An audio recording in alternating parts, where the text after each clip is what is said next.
Hey everybody, welcome back to Upstate Speedtests. And today we're back at the only site in the Binghamton area that has upgraded backhaul. It's on top of Lourdes Hospital here on the south side of Binghamton. Well, southwest side of Binghamton, I guess you would say. Basically we're on the, I should just say west side. But anyway, you can see the C-band panels there and the LTE panels to the left.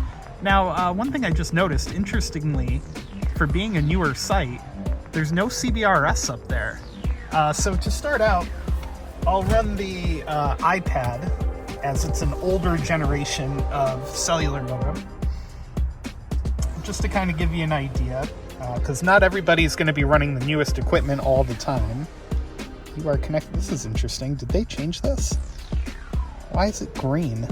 That's cool. Anyway, so yeah, here we go. Here's the iPad Pro 5th generation, running on ultra wideband, again on a site with upgraded backhaul. So the X55 modem in here cannot aggregate multiple bands of midband, as far as I know. I don't think it can aggregate any bands of 5G. I could be wrong about that. So 33 millisecond ping, loaded ping times look great. We got over a gig on the download and 40 on the upload. This is probably the max that this iPad can handle on C-band. Now, when it's on millimeter wave, yes, we can get multiple gigabits per second, but I don't often have my iPad with me in places where there's millimeter wave. But anyway, so there's the results on an older device, and now I'll switch over to the iPhone and we'll do the results on there. So we've switched over to the iPhone now. And again, the reason I'm testing this site again is I've tested all the other sectors for you guys. I tested the north-facing sector. I've tested the southern-facing sector. So I might as well test the western-facing sector for you guys. And yeah, let's get it started. So again, connected to C-band here. The site's got upgraded backhaul. And let's see what we can get out of it. The other two sectors came... The north-facing sector got over 2 gigs per second. The southern-facing sector capped out at about 1.8. And the western-facing sector here looks like it's going to cap out at about 1.4. Now, I might be a little too close to the site, actually. I bet it would perform a little bit better if I backed to the end of the lot here. But other than that, put this in Do Not Disturb for you guys real quick. We'll run it one more time, and this time let's run it with a different server. Let's find a Verizon server. We'll do Verizon in Syracuse, New York. And let's see what we can make happen. By the way, I don't know where you guys are, but here today, the weather is freaking beautiful, man. It's in the low 60s in early February? Early to mid-February? I don't know, I forgot what day it is, but it's the 9th. It's February 9th. So there you go, 1.384 on the down. Loaded ping time. Loaded ping times look great. The unloaded ping at 19, which is clearly indicative of being within the Verizon network. We haven't gone out to the open internet for this test.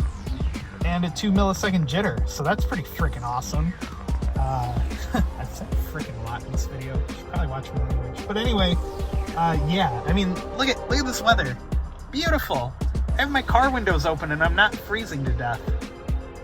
Anyway, I'm going to switch it over to T-Mobile and we'll give them a go next. Last but not least, we fired up T-Mobile, who doesn't have nearly the density in this part of town that Verizon does.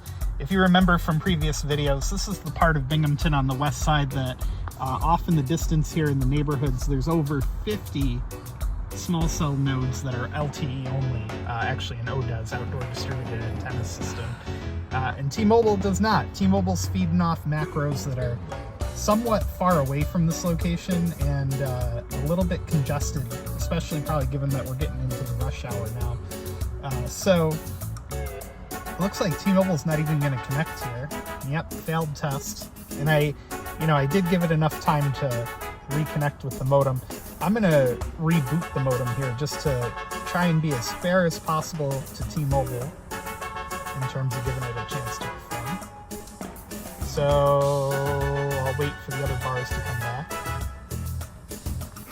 And let's try it again. Let's see what happens. But yeah, T-Mobile could really benefit from some density here on the west southern side of Binghamton. Alright, looks like that's going to bring the modem back in line there. So we got 222 for the load ping, which is terrible. We're getting about 11 to maybe a little over 12 here on the download. We're connected to the Cornell University server. The loaded ping times aren't even registering. Oh, there they go. The jitter at 111, which is a tragedy. It's not good at all.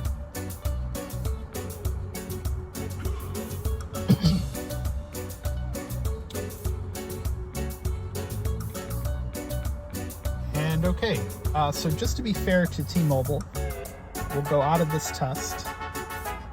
We'll go up here and we will find a T-Mobile server.